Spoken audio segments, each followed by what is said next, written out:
Every decision has its consequences. And in the world of esports, those consequences usually have a monetary value attached to them. Your trash talking was so good you actually dropped an F-bomb before the game here when I interviewed you, and so I've just been informed that you've actually been fined $15,000. Even if your questionable judgment doesn't cost you money, depending on the severity of the situation, you might find yourself going away for a very long time. Did Emilio just get VAC banned? What? What?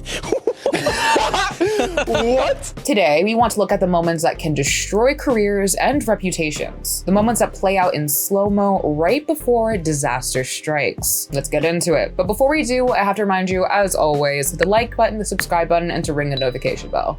It's gonna be the moment that changes your life for the better. Trust me.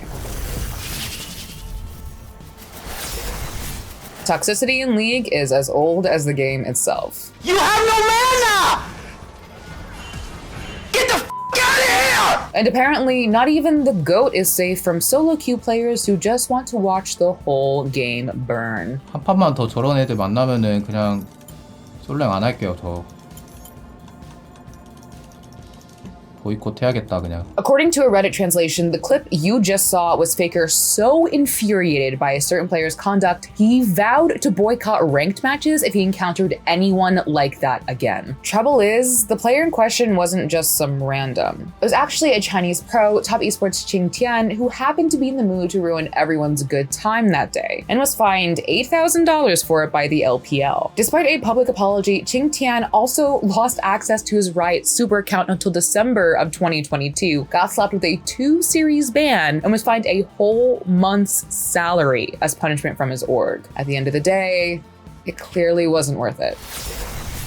Halo Rage is a well-known side effect of playing the game. I got none! I got none! None! But if you're a pro player, the devs expect you to have some decorum, you know? But it's kind of hard to pretend like everything's okay when the game you play for a living is rife with issues. And when United Spartan went on a bit of a Twitter rampage following a particularly bad update, he found out the hard way that complaining can cost you. $3,250 in his case. 343, Halo's developer, fined Spartan $2,500, and United added an additional $750 on top. Considering that a violation of the Halo Championship Series Code of Conduct can result in a permanent ban, Spartan got off fairly easily. Unfortunately for him and the rest of Halo's fanbase, it seems all for naught. The in-game situation hasn't really improved much since. P2? Yes, I called it! He two-clicked me! He's one shot of P! How does everyone do that, man? What the in our flag! Dude, this guy's the best player in the game.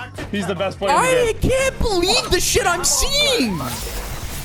Generally speaking, coaches giving their team crucial map information during a match is frowned upon. Hell, just look at what happened to Hunden. And of course, CSGO is far from the only esport where coaches get a little too chatty. Valorant had its very own coaching scandal this year during a qualification match for Stage 1 challengers between T1 and TSM. T1's head coach, David Denis, allegedly accidentally typed in all chat during the game, reportedly saying, as we later found out, "help sewers," indicating where on the map his team should be focusing their efforts. TSM's Sabrosa then tweeted about the incident mid-game, resulting in T1's disqualification from the series. But until it all came to light, the Valorant community was, understandably, hella confused and was looking for an explanation. What's going on, bro? Is the match over? Bro, what is happening, dude? So wait, so he's in the match with them and he typed in all chat and he's not supposed to? Do we know what the message was? Like exactly what he said? The coach typed in all chat, help sewers, which implies that the coach is helping during the game when he shouldn't be, and then they just disqualified them from the whole event, I guess. Following an official ruling from Riot Games, Denis was then released from the org. He did apologize, but obviously the damage was already done. And this, kiddos, is why you always make sure you know exactly who's getting that text before you hit send. Trust me. You know when you're in one of those games and you just know you're gonna lose? Chances are you're tempted to throw in the towel and just try again. But when VC Gaming surrendered in 3 of their 3 games against Invictus Gaming during Demacia Cup 2015, it raised a few eyebrows. 队员之间没有沟通，同时能够玩出一个非常非常令人感到炸舌的套路，而且这个套路还没什么作用。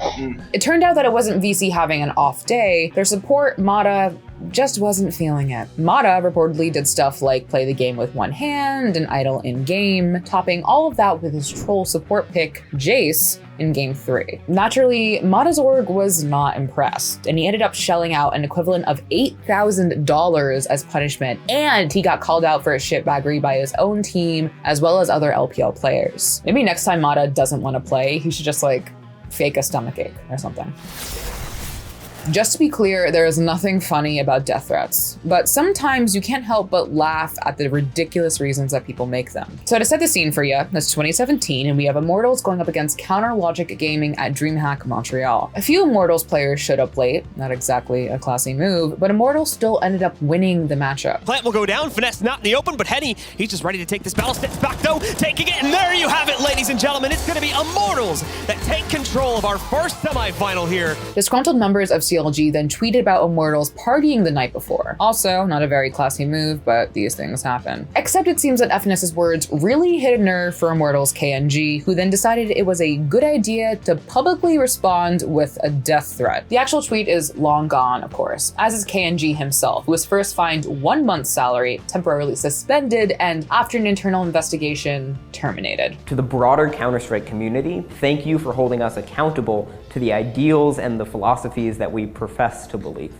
And to those of you who are sending me death threats on social media, I'm not sure what else you would want me to do. Unfortunately, It doesn't seem like KNG learned anything from the incident, as he was released from 100 Thieves CSGO team just a year later for pretty much more of the same. Sometimes staying focused can be challenging. A game goes along, your mind starts wandering, you start looking around a bit.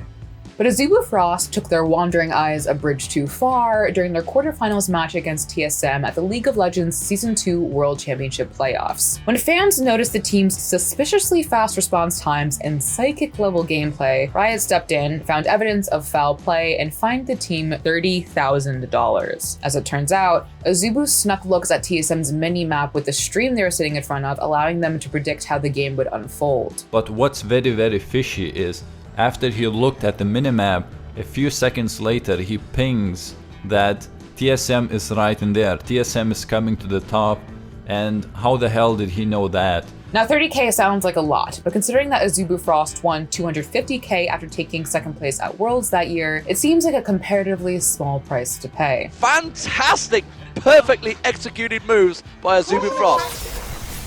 Stream sniping is pretty much always frowned upon. But when it comes to teams watching official streams of their own matches during big CSGO tournaments, all it really does is cost them money. Vitality, for example, got caught and fined $10,000 for watching a screen showing their matches against Team Liquid and Complexity at the Blast Premier Global Finals in 2021. Then there was MIBR, who were also fined $10K for doing the same thing at Flashpoint 2. We will be fining MIBR $10,000 from their prize winnings and donating it to a Brazilian charity that we will select after the conclusion of our tournament.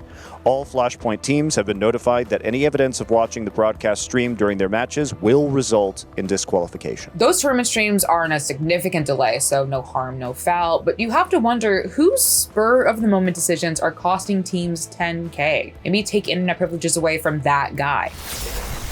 Whether your game is going well or not, emotions can overwhelm you. And sometimes you just have to let the world know how you feel, which was exactly what happened during this Los Angeles Valiant versus San Francisco Shock match in the OWL. Rascal saying big dick in the chat. Did he say big dick? Yeah. No, I'm making it. Oh my god, idiots they can see on stream. I don't see anything. Idiots they dream. They see on stream. Holy shit, big dick. sorry. Yo. Both Lastro and Rascal were fined $1,000 each for the inappropriate messages, since the language violated OWL's rules of competition and code of conduct. Lastro, who apparently didn't realize the chat was visible to spectators, apologized for his actions, saying this sort of thing would never happen again. I'm done, lol. And these are just a few of the moments that got people in deep doo-doo. Do you have any stories of people messing up royally? Let us know down in the comment section below. Make good choices, and I'll see you in the next one. I don't think poor conduct is worth any amount of money. I'm married to my bank account, bro. Treat my bank account like I would treat any partner. My anger is not worth the thousands of dollars that I would be fined. Sorry, I'm not gonna pay some corporation money because I got angry. Like, I'm keeping my mouth shut if it's costing me money. I love her. We'd like to keep her full, we'd like to keep her healthy. And if I say like, ew, no, my money.